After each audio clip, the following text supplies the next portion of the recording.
Okay, good morning, everybody. Apologies for the slight delay in getting started. Glad you could join us. Welcome to the event today. All right, so let's get started. First of all, welcome to the Apex Accelerator. Glad you could join us. It's been brought to you in partnership with Maryland Apex Accelerator and various accelerators across the country, and of course, the GDI Consulting Group. So thanks for joining us today. I'm your host, Yasmin Razak, and I am the Marketing and Training Coordinator at the Maryland Apex Accelerator. Today, the webinar topic is self-scoring proposals, getting to understand OASIS Plus, Alliant 3, T4NG-2 opportunities, and it is led by Mr. Ab Vand, who's the VP of Capture at GDI Consulting. We will get started very shortly, and there will be opportunities for you to ask your questions, and you do that by typing them in the chat box on your screen, and we will try and get through as many of your questions as possible by the end of the event. And before any of you ask, yes, the slides will be shared with you. We will send you the slides plus the link to the replay as this is being recorded after the webinar. So no worries there. And obviously the disclaimer is that the webinar is being recorded and will be broadcast on the Maryland Apex Accelerator website and YouTube channel. Okay, today we're going to hear from a variety of people. As many of you may know, there are Apex Accelerators, about 96 of them right now across the country, and they are split into different regions. We all offer the same service. We offer it maybe in slightly different ways, but it's pretty much the same, which is no cost counseling and training available to you as the business owner. We're going to hear from Frank Vindeco, who is the Government Procurement Program Manager, CVE Certified Verification Counselor at Northeastern Pennsylvania Apex Accelerator, and he is also the Director of the APTAC Region 3. Then we will hear from Bonnie Sanders, who is representing on behalf of the APTAC Region 1 Director today, and she works at the Vermont Apex Accelerator. We will then move on to Anna Boulay-Fitzsimmons, who is the Program Director at Monroe County Finger Lakes Apex Accelerator, and she is also an APTAC Region 2 Director. And then finally, we will hear from Mr. Ab Van, who is going to be doing the presentation today. He is the VP of Capture at GDI Consulting. A little bit about the Maryland Apex Accelerator. It is our mission to help position businesses registered in the state of Maryland to fully compete in federal, state, and local government procurement processes. And as I said earlier, we do this by offering no-cost one-on-one counseling for small business owners and government contractors. And we also host a variety of specialized training and outreach events to assist you. We also offer a bid match service via email. So if you need assistance, please do register at our website to become a client. Okay, our first speaker is Frank Vindeco, who is from Northeastern Pennsylvania Apex Accelerator and APTAC Region 3 Director. Good morning, Frank. Good morning and welcome everybody. Thanks for hosting this today. I don't want to stand in the way of getting to Ab Van and the topic we're here for, but as the program manager of Northeast Pennsylvania Alliance, Pennsylvania is set up as a regional set of programs. Ohio, West Virginia, and Maryland, for the most part, are statewide programs. Southern part of Ohio is separate. But APTAC Region 3 that I represent covers these 4 states. APTAC is our national organization, and I'm going to put in the chat web link for you folks to go to find your specific PTAC or Apex Accelerator. Yasmin, if you go to the next slide. This sort of gives you our regional stats on the service territory that Region 3 covers, 234 counties. Staff in the 4 states of 62 people. As I mentioned over on the regional stats on the left side, you can find your Apex Accelerator at that Apex ABTAC website, and more information on the Apex Accelerator program can be found at the other link on that page. So as I fumble out and I pass the torch on to the next person, I'll get the website up for ABTAC so you folks can find your Apex Accelerator. Thank you. Thanks, Frank. Next is Bonnie Sanders, who's speaking on behalf of the ABTAC Region 1 Director, and she's from Vermont. Morning, Bonnie. Good morning, and thank you, Yasmin and the Maryland Apex Accelerator for hosting this event today. As you said, I'm Bonnie Sanders. I'm representing the Vermont Apex Accelerators. I'm so sorry. For our program manager, Joanne Spalding in Region 1. So Region 1 encompasses the 6 New England states of Connecticut, Maine, Massachusetts, New Hampshire, Rhode Island, and Vermont, which are all statewide programs. We're active participants of the DoD Northeast Regional Council, which includes New England and New York State. And a regional matchmaker this year will be in Mystic, Connecticut on August 9th and 10th. And you can follow that event at ctptac.org. And that's it for me. Thank you. Thank you, Bonnie. And our next speaker is Anna Vulay-Fitzsimmons, who's the Program Director at Monroe County Finger Lakes Apex Accelerator and the ABTAC Region 2 Director. Good morning, Anna. Yasmin, thank you so much for putting this event together. This is fantastic. Greatly appreciate it. So as Yasmin said, I'm Region 2 Program Director for the association of our 96 Apex Accelerators, and I cover New York, New Jersey, and Delaware. And I also wanted to throw in a map and give a shout out to our Native American Apex Accelerators, the one that covers the whole swath and more, you can see in the red, of the Northeast and the Midwest, is the National Center for American Indian Apex Accelerators.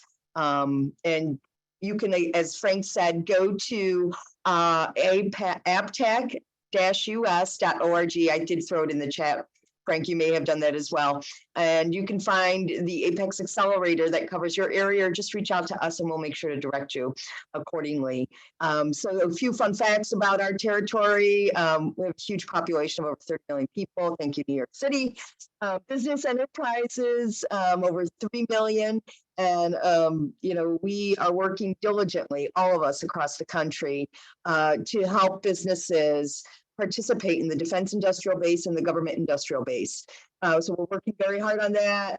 That is our task through the Department of Defense Office of Small Business Programs, headed by Mr. Farouk Mitha. So we're very excited and look forward to assisting you.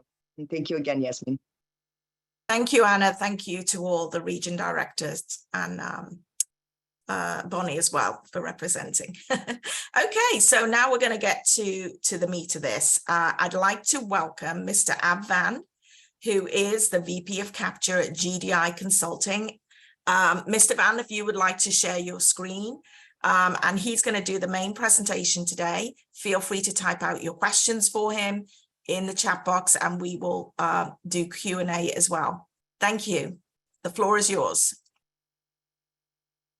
Good morning, everyone. Thank you for attending this webinar.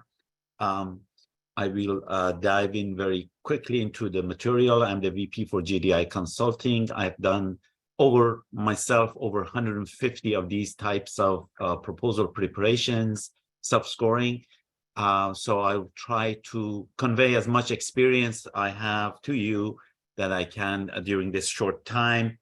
We have about 45 minutes. There's a lot of ground to cover, so I might be a little bit going too fast. Please indulge me, but if you review the slide deck that will be presented to you after the webinar, perhaps your questions will be answered. If not, first of all, we will have a Q&A at the end, but also you can always contact me directly if you have any technical questions, and I can answer you on that regard.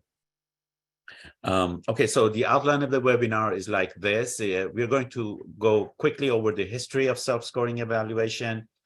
Then we'll discuss what self-scoring evaluation system is, how it works, what's the difference between that and the traditional proposal writing systems that are available for federal opportunities. Then we'll dive into one specific opportunity, GSA OASIS Plus. We'll try to see how the scoring system and everything else works there. Next, we will see what is the proposal preparation like in these types of self-scoring proposals. The issue of partnering, which is very important. Lastly, we'll come into experience sharing, some of the experiences that we've gained in our company. I wanted to convey to you a little bit about our company, and then we'll go into the Q&A. So we have about 45 minutes to go through that.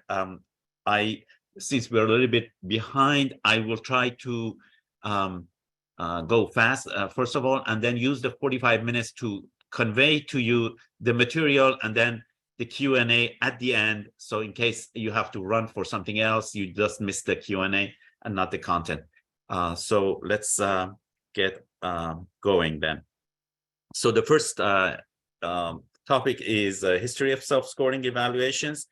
I'll go quickly over it. The problem that has many offices in the government have been facing is that all the FARs and DFARs are based on the Competition in Contracting Act, CICA, which is dated in 1984, and its origins are from the 19th century. So there are lots of new acquisitions that are about new kinds of requirements, or in the industry and the market are ever evolving, and the old FARs and DFARs cannot be, do not answer to that. So what GSA came up with in 2013 was a new source selection system. They tried it out. Essentially, they started using it as a hybrid system in that they used the traditional proposal preparation requests and then added this new type of source selection system like a hybrid. But in 2013, they used it as a standalone system on OASIS. There was a protest. GSA won that, and then they decided to go after this type of source selection from then on. And GSA has been using that for all their IDIQs. And do remember that these self-scoring proposals are essentially for multiple award IDIQs. They are not used for single award IDIQs or for single award contracts. They're essentially for multiple award IDIQs that these are used. So since then, they've been using this. It's actually saving them a lot of time and money, making it easier for them. We'll see that as we go along, why that is the case. So there's more written here. You can read later. But some of the solicitations that have been coming and going in these years and have been self-scoring have been the GSA Alliant, which is an IT, and then Alliant 2. Alliant was 2009 to 2019. Alliant 2 was in 2018 to 2023, plus a 5-year option. Again, IT. Then there was the GSA OASIS for unrestricted small business.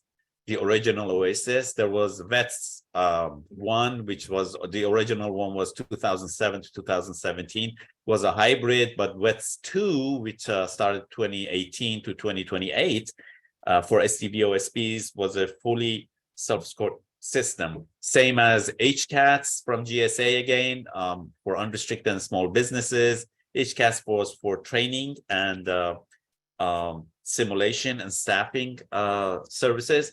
That was in 2016 and on-ramps in 2019 and 2020, fully self-scoring system. We've had also self-scoring used by the Air Force in their SBs, as they call it, which was a hybrid. Navy NAFC office has been using a lot of, has been using self-scoring in a lot of their opportunities, multiple award opportunities. We've had Securities and Exchange 1 IT in 2019.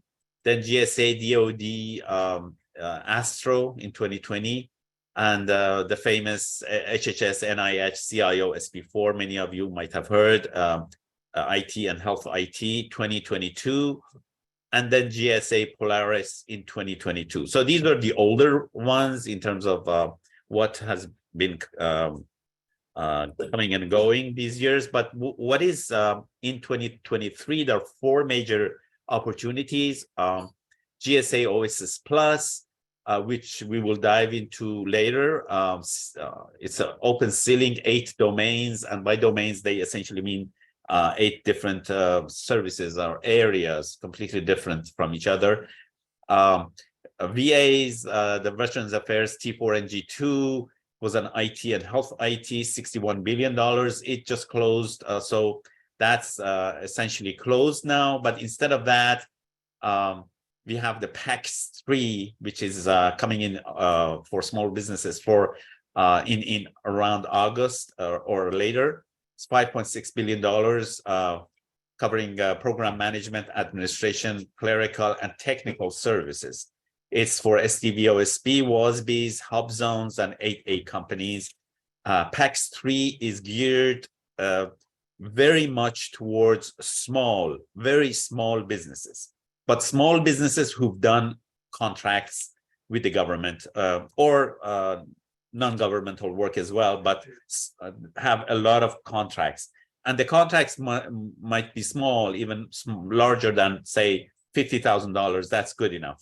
So PAX-3 is for those types of companies with small contracts.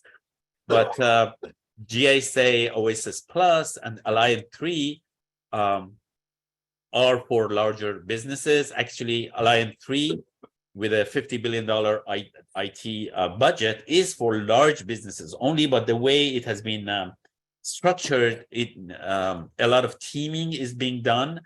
A lot of primes who are large businesses are teaming with small businesses in the IT realm. So that's some place that you can look for being a part of for Alliant 3 if you're a small business.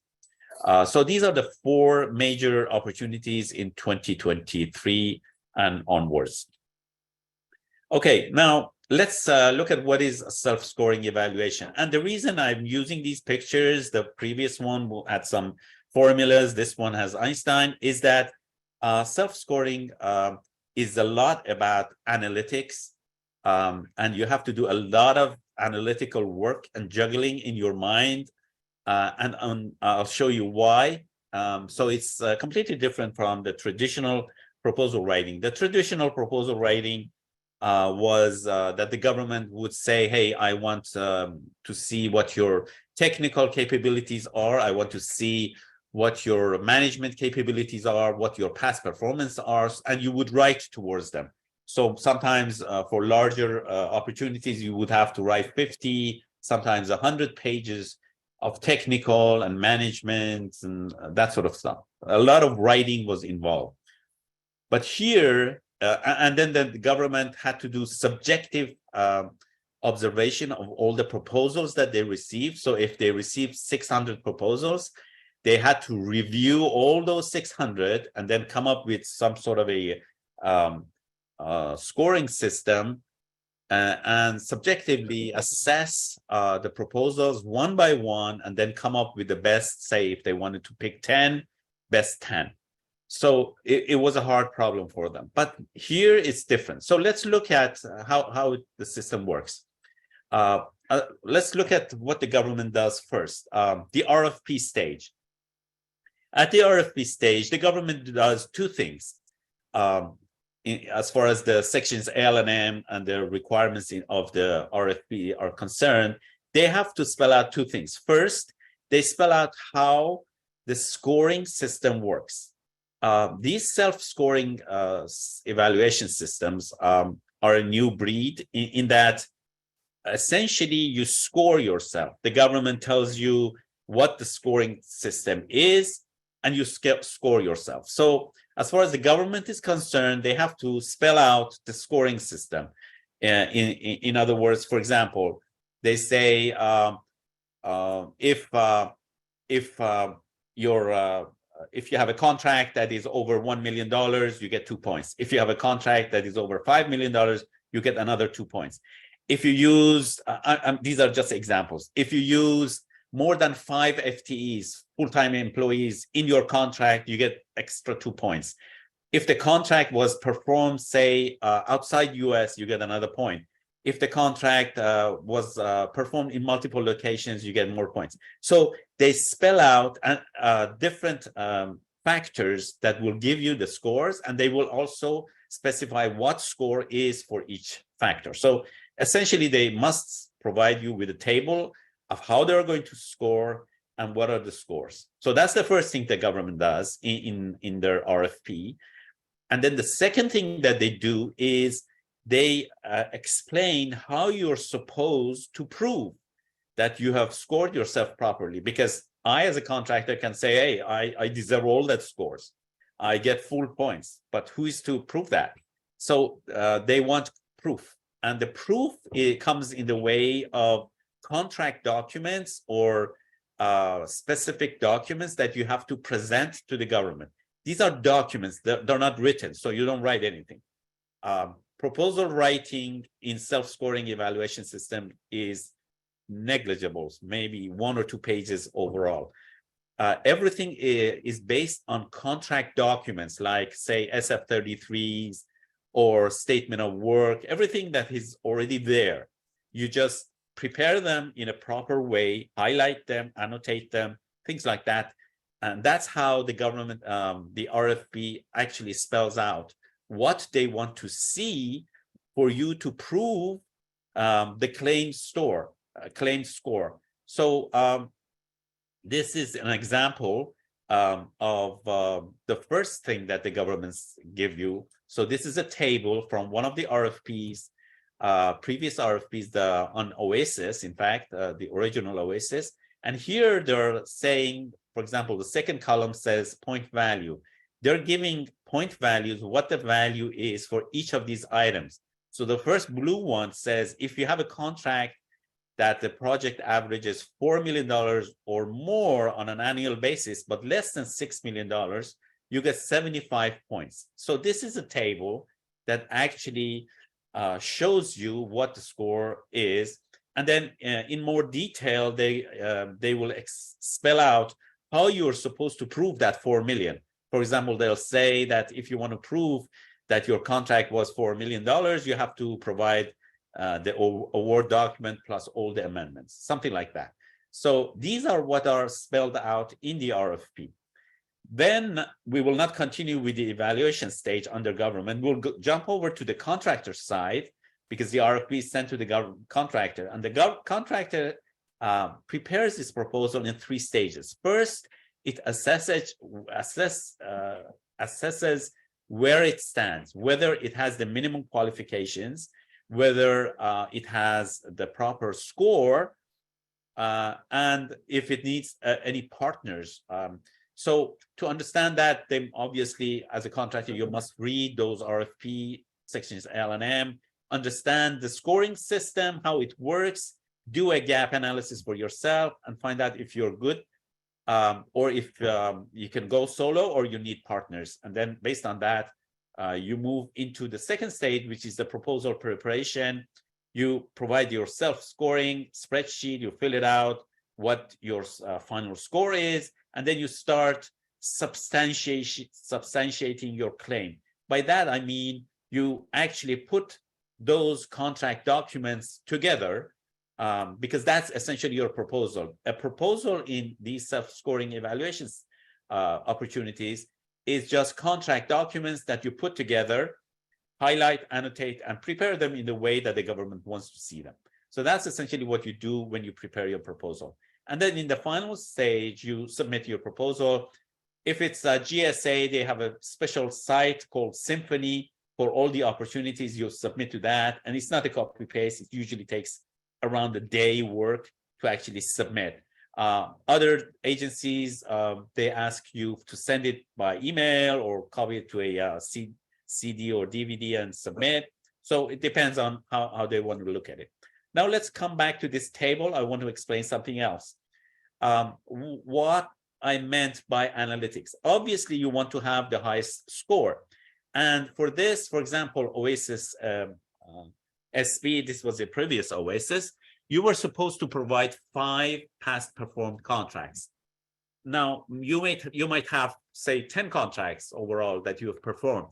How do you pick which 5 to use to have the highest score at the end?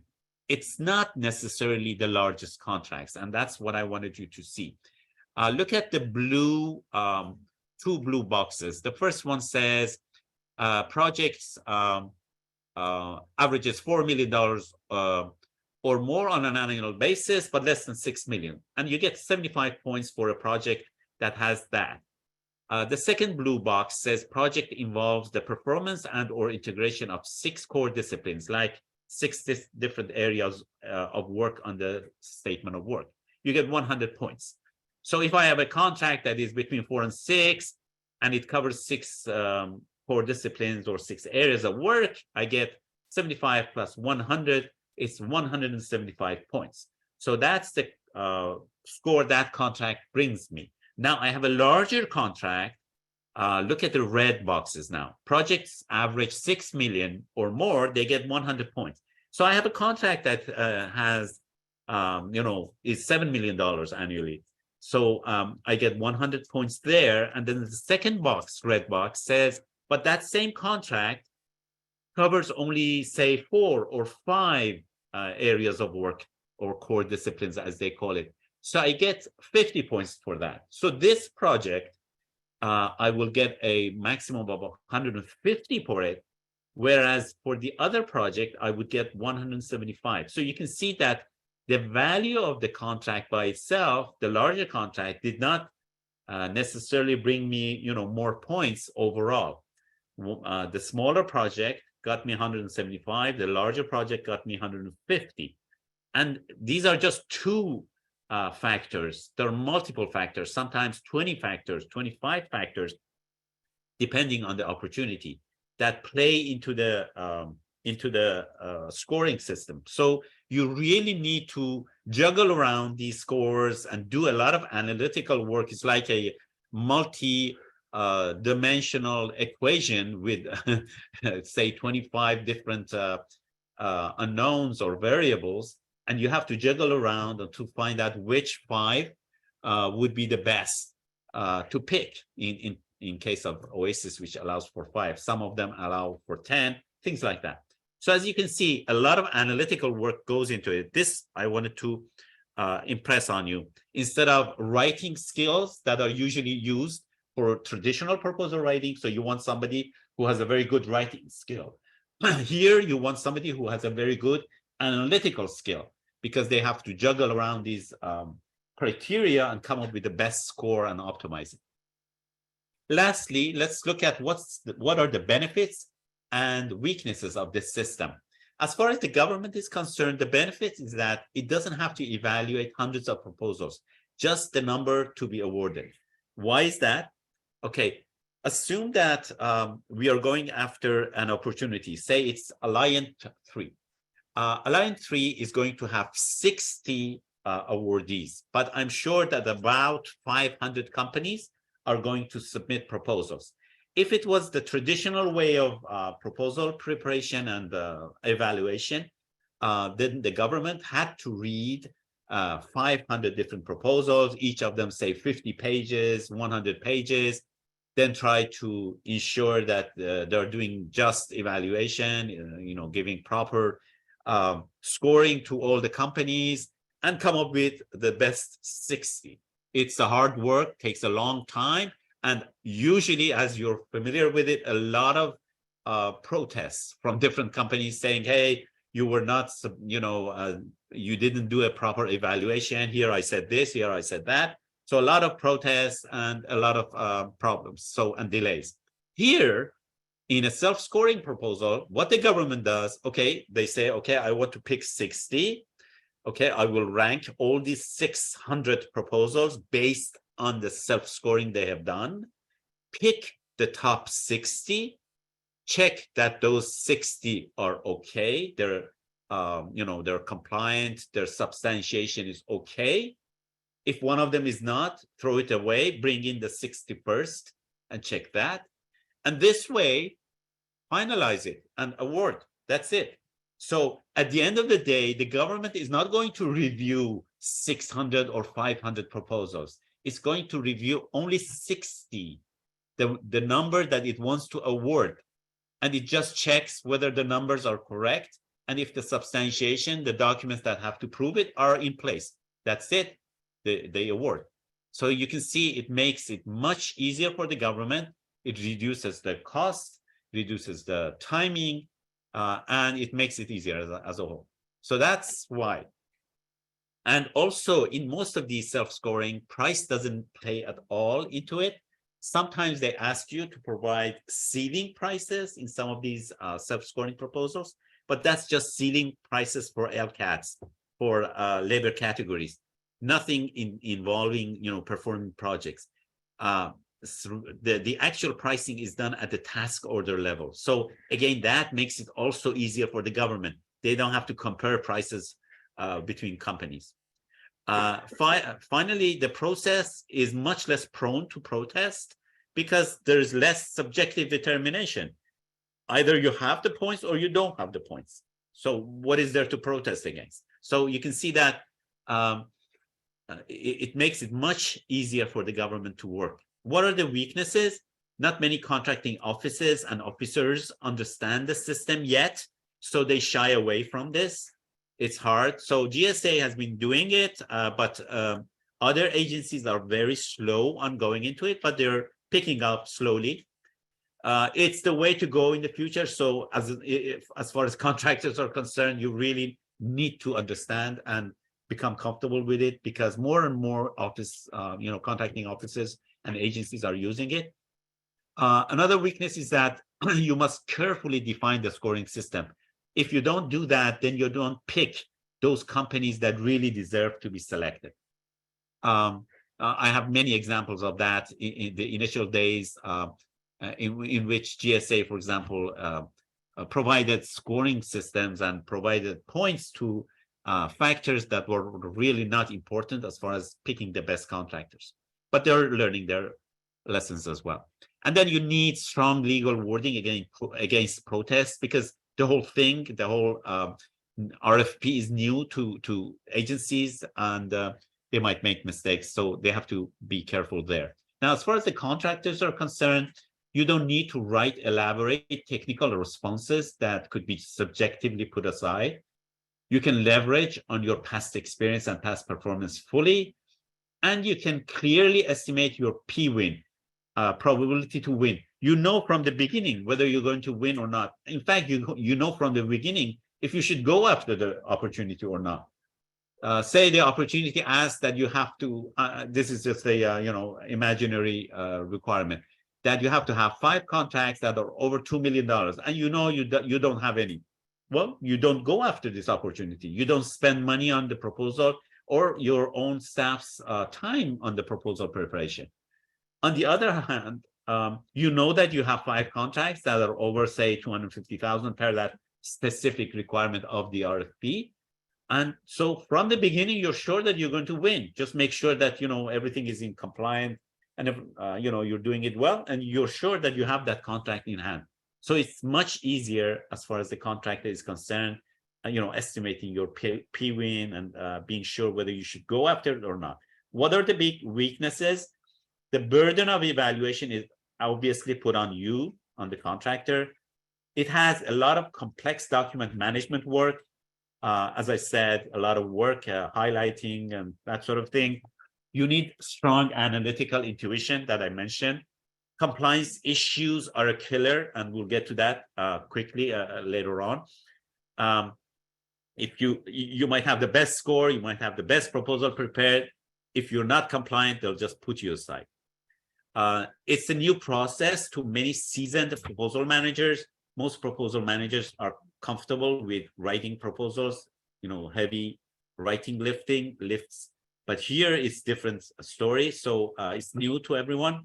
And then the problem with startups and those who don't have proper experience and past performance is that they don't have any chance of success, because essentially these self-scoring evaluation systems, you get most of the points from the past performed contracts or ongoing contracts. So if you don't have any, you're a startup, unfortunately, you don't have a chance here. So let's move on. Let's move on into OASIS Plus and dive into the scoring system so you can just understand. Let's give you a little bit info on OASIS very quickly. It's by GSA. It's a multiple award IDIQ GWAC, which means government-wide acquisition. So if you're awarded, it's not that only GSA is going to put contracts to you, put task orders to, for you. You're going to receive task orders for over, for example, the OASIS, the previous OASIS, there were 25 different agencies, cabinet ministries, and, you know, from military and non-military side of the cabinet. So you will, it's a really big opportunity if you can get on it. It's a 10-year opportunity. Open ceiling, the previous one had $60 billion ceiling, the previous OASIS, and they have reached that already, and it's not finished. The 10 years is not over. So for the new one, they have asked, and it has been approved, an open ceiling. The number of awards is unlimited. OASIS Plus is completely different from the others in that there are no limits to the numbers that they're going to pick. And I will explain that in a minute. Current draft RFP number I put in. We are at the second draft RFP stage. It came out on March 6th, 2023. It is said that by the end of April, they're going to drop the full RFP. Once it's dropped, you have 90 days after that to prepare your proposal. And don't think that that is a lot of time. Most of the clients that we are working with have started in January and February, some even in December. So because there's a lot of work to be done, and the major thing that slows you down is getting signatures and forms filled out by contracting officers and contracting offices. That is the slow part of this system. And there are a lot of those that you need to do. So you really need to start on this very quickly. There are 6 tracks on this, 6 different, so to say, awards. Total small business, 8A, hub zone, STV, OSV, women-owned, WASBs, and unrestricted.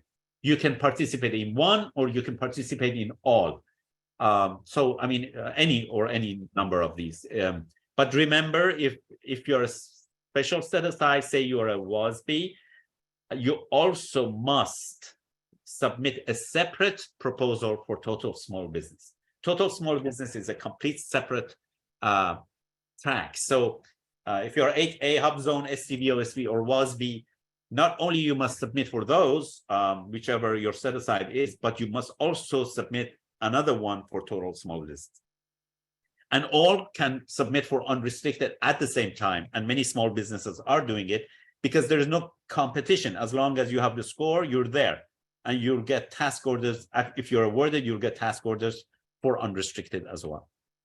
So let's move on. There are 8 domains on OASIS, 8 different areas. So it covers a lot of companies with different expertise: management and advisory, technical and engineering, research and development, intelligence services, which also includes parts cybersecurity, enterprise solutions, which is only for unrestricted, environmental services, facility services, and logistics services.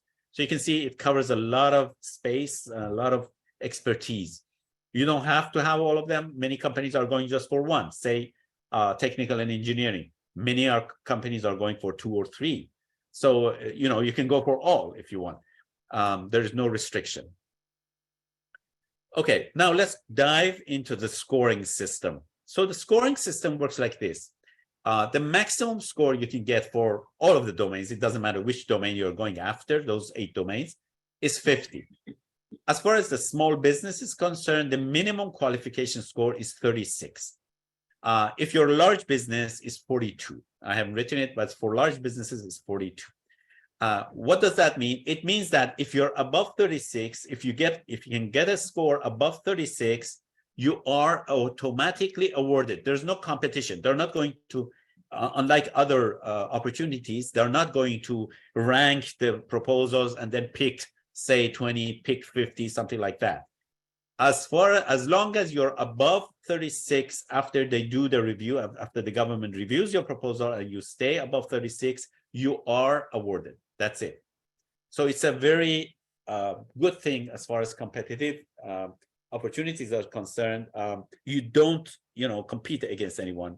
You compete against yourself. You just have to get above 36. And if you're a large business, above 42. Now, there are a lot of factors that play a part into this. We don't have the time to go into this, but they are mentioned in this handout that you will receive.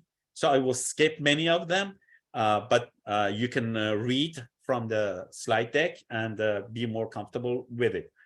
The main key player is called qualifying projects. There are actually three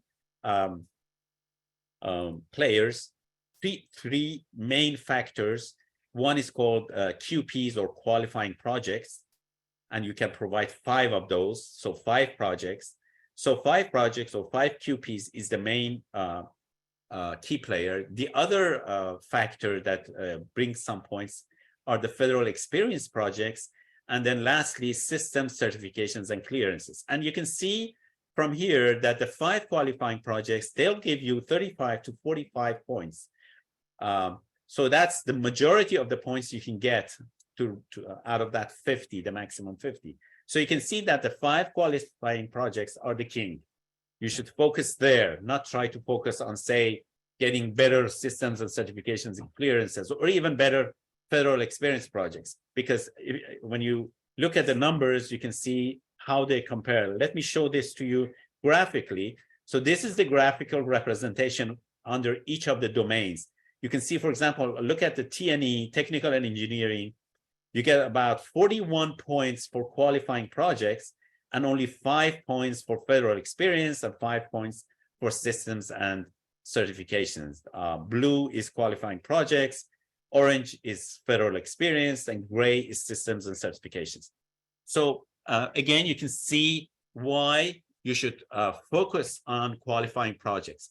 Now, as I said, the slides will dive into more detail of each of these, because each of these have sub-factors involved. For example, qualifying projects, the blue one, has 6 different sub-factors. Each of them play a little bit in the factor that creates this blue bar that you're seeing. Federal experience has some sub-factors and systems and certifications.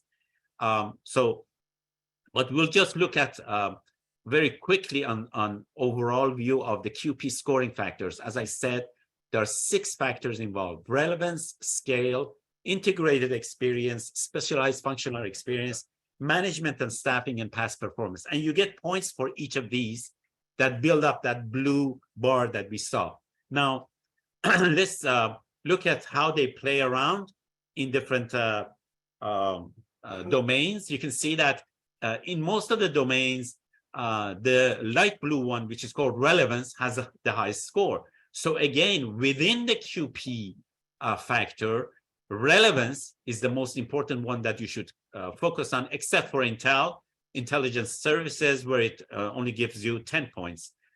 Everywhere else, it gives you 20 points. So nearly 50% of the points come from relevance. So what is relevance? Relevance is this. You have to prove, in order to get the points for relevance, your contracts, and there have to be 5 of those. So 5 contracts are the maximum that you can present in OASIS Plus. Your contracts must be above a certain threshold of annual value. For example, let's look at the T&E, technical and engineering domain. Each contract must be over $500,000 on an annual basis, meaning that the way to calculate that is you take the total value of the contract, say it's a 5-year contract for $10 million.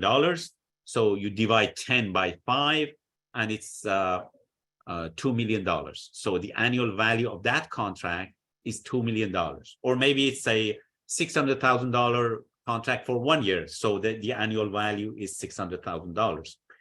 what the requirement is that the annual value must be above 500K. So that's the first requirement. Second requirement is regarding relevance. The government has listed a number of NAICS codes and PSC codes for each of these different domains.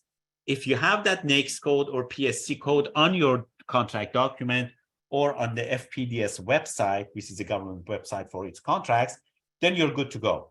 If your contract for any reason doesn't have that NAICS code or PSC code, for any reason the contracting officer, when they awarded it to you, they used another one. Then there's a form called JP3. You get that filled by the contracting officer, signed, and that's good to go again. So as you can see, this is one of the places that you have to chase your contracting officer to get that signature and change that NAICS code just for this. So they don't have to go and change the database or anything like that. They just sign a form and it's accepted that that contract specifically is, compliance with, say, T&E, technical engineering. And the third requirement is in terms of timing. The contract must have been, if it's a completed project you've finished, it must have been completed within the last 5 years. If it doesn't matter when it started, say 20 years ago, but it must have been completed within the last 5 years. Or it might be an ongoing project. If it's an ongoing project, then you need to have 6 months of performance, at least. So if you can prove that you have at least 6 months of performance on your ongoing project, then it's good to go. So anything you got, any new contracts you got before, say, September, if assuming that this RFP is going to drop at the end of this month, which we are not sure yet, then they're good to go. But say you got something last month, then you can't use that. The last requirement for relevance is that you need to have a past performance that is above satisfactory. So past performance rating, CPARs, must be above satisfactory. And sometimes, again, you don't have a CPAR, updated CPAR. So again, you have to chase your contracting officer to issue that, or there's a form that comes with the RFP called JP6. You have to get them to sign it. Or if you're you have a subcontract, you have to get that from the prime. Now, I forgot to say that the contracts that you can use for this, you can use federal prime contracts that you have received. You can use federal subcontracts. So you had a subcontract to another prime contractor. That can be used as well, but the value, remember, must be the value for your subcontract.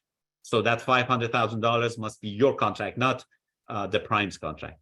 Or you can use commercial projects. So if you have done any commercial projects, you can use those as well. And then when you want to get the CPARs, or if it doesn't have a CPARs, you get that a JP6 form filled by your prime or by the commercial owner or federal contractor. Now, we don't have time to go over the rest of the sub-factors, but you can see here that all the requirements for each of these different sub-factors under QPs are listed. I'll just skim through them so you can see them. The second main factor, which was much smaller, if you remember, than the QPs, the qualifying projects, is called federal experience factors. Now, these federal experience factors are essentially based on whether you did any task orders under multiple award IDIQs, how many federal agencies you've done contracts with, and things like that. Now, the issue that you must remember here is that although for QPs, for those 5 contracts that we showed and had those sub-factors, you could use subcontracts or commercial contracts. Here, you can only use federal prime contracts. So if you don't have any federal prime contracts, you don't get any points here. No problem, because you might have very good points with the QPs, but here you don't get any points. The value here, though, doesn't have to be $500,000. The value must be $250,000 for the contracts that you use. I will skim again here because we don't have time, but you can always review these. And this is the third factor, which is the systems clearances. You get points if you have an accounting system that has been approved by DCMA. You get points if you have a secret or top secret facility clearance. and you get points if you have CMMI or ISO certifications. But the points you can see are 4 points, maximum for Intel, which is 6 points. So not much points you can get here. Even if you don't have any of these, you might still be awarded if you're above 36. Okay. So this is the end of the scoring system. Now let's look at the proposal preparation. Now, proposal preparation, as I mentioned in these self-scoring proposals, is essentially how you prove that that score that you claimed in the previous section for yourself is correct. So you provide documents, and these documents must be government documents. So, for example, the award document, the statement of work, any monthly status reports, all of these are considered, or even letters signed by the contracting officer, things like that. These are documents, and then you highlight and annotate them to show that they prove that the score that you have claimed is correct. And the Achilles heel here is the compliance issues, which we will get to a little bit later. Let's look at one of these samples. So you can see this is a Word document. The date, the contract number, name of the company, all of that is highlighted, and there's a note to the side of these. And you can see the NAICS code is also highlighted. So this way, you're proving that the NAICS code corresponds to the type of NAICS code that they're looking for. Now, this second page, excuse me, is from the statement of work. This is a sample from the HCATS opportunity. And here we were trying to prove that this part of the statement of work proved that this contract corresponded and was relevant to one of the requirements of the RFP. So you can see inside that note, the RFP section is referenced, and there's more explanation that's not seen here. So essentially, proposal preparation is highlighting the correct documents, putting notes, putting justifications, and there are some naming conventions and things like that for documents to be done. So that's essentially proposal preparation for these self-scoring proposal. It's a time-consuming and very delicate thing. It might seem easy, but if you make a mistake, if you don't highlight something, if you miss something, then there is a possibility of being disqualified. If there's a volume structure, usually there are 6 volumes, and it's listed here. For Symphony, for GSA's submissions, there's essentially no volume structure. Now let's look at partnering also in the few minutes that's left. It's important to use partnering if it's allowed. And OASIS Plus, for example, does allow it. Partnering is important because, for example, in OASIS Plus, maybe you have 3 contracts for QPs, you're missing 2. You can always partner with another company and use their 2 contracts. And when I say partnering, there are 2 ways of doing partners. You can create a JV, or you can create a prime sub relationship. A prime sub relationship also works. So maybe you're the prime, you bring in 3 contracts, and the sub brings 2 contracts. The government doesn't care if all 5 contracts come from the sub. There's no difference. As far as the government is concerned, the score is the critical factor. So it doesn't matter how many contracts come from you, how many contracts come from subs, whether you have 1 sub or 5 subs, doesn't matter. As far as you have the points above 36, for example, if you're a small business or above 42, you're good to go and you will be awarded, as far as OASIS Plus is concerned. There is a website, http://partneringhub.gdicwins.com. Our company has created that, but it's a free portal for partnering. You go in there, you register, you start communicating with other companies, and try to find partners or be part of a team, however you want. And it works for OASIS Plus, it works for Alliant 3, and for all upcoming self-scoring. So that's some place to actually find partners. Some experience, very quick experience sharing. What can go wrong? Compliance is one issue. I'll get to that. Misunderstanding the requirements. You really need to read the RFP quickly, properly, and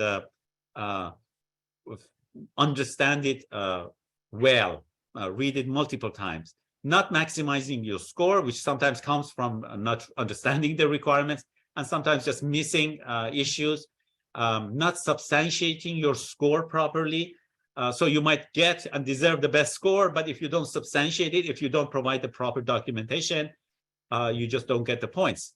Stretching the scores too far results in disqualification. Be aware of that. Don't try to stretch your score, and not submitting the proposal correctly to Symphony or others, missing documents and uploading things to the wrong place. We've seen that a lot of times, so be aware of that. Now, let me very quickly go over compliance. These numbers that you can see are from the previous HCAT submission. HCAT was one of these self-scoring. I was able to get the numbers. The orange color are the proposals that were eliminated due to compliance issues. So for small business, you can see that 70% of the proposals were eliminated. Only 30% were awarded. Those 70% just didn't do their homework. This is a new type of submission, and people are not familiar with it. To justify that, look at the large business. Nearly 49 or 50% of companies were eliminated because they too didn't know how to do it. So compliance is really a killer. You really have to pay the price for that. This slide shows the workload, which essentially tells you that 50% of the time that you spend will go into the contract selection and finding partners and that sort of thing. 25% goes into the proposal preparation, that's highlighting, annotating, that sort of thing. 20% goes to compliance reviews, very important. Compliance reviews are really important. And then 5% to uploading to Symphony or other systems. I have listed some win strategies. I did identify the driving score factor. In OASIS Plus, it was the 5 QPs that we saw. In others, it might be different. If allowed to partner, make a determination and choose your partners as soon as possible, because they will find their other partnering teams and you won't have them. So that's the first thing that you should go for. Maximize your score, maximize the use of your commercial projects if you have to, and you can, if you have commercial projects. Check compliance, think compliance, eat compliance. I can't, underscore more this important issue. And outsource. If you have not done this before, at least once, outsource. This is not a sales, pitch, anything like that. Outsource to anyone you want, but outsource it because if you have not done it. It's a new system. You have to learn how to work it. If you've done it before, then outsource or bring an outside source to review you. I myself, whenever I do a proposal, I always give it to somebody else to review it because you never see your own mistakes. And this is much more important here in self-scoring proposals than in traditional proposal preparation. This is a checklist that we have prepared, for example, for comparing. These are the different tools that you need to prepare to actually maximize your score, put aside the proposals that, the contracts that you don't want, and use the ones that will give you the highest scores. This is another one for OASIS Plus. For example, here there are 9 different contracts, and it's automatically the green ones are the ones that will give you the highest score. So these are the different tools that we use. Obviously, you might use your own tools in your company. This one is for checking compliance, contract by contract, whether everything was highlighted, annotated properly, and if not, it's written in red, what's the problem is, how it should be, corrected. Very quickly, our services, I'll go very quickly on that. You can see that we have a lot of self-scoring success in different solicitations in previous years. I'll skip on that. The service, and these are the list of contracts that we've done and won for our clients. We have 4 different services: proposal development, capture management, support services, and training. And we can support you on any of these in case you're interested. Finally, I've put in my phone and email number here in case you want to contact me for any technical questions on this webinar, or if you have any commercial or sales issues, my colleague is there also. And with that, we come to the Q&A. and I'm very late. I apologize for that. No apology needed. That was excellent. Thank you. And I'm sorry you felt the need to rush through the end, even though we did have a delay in the start.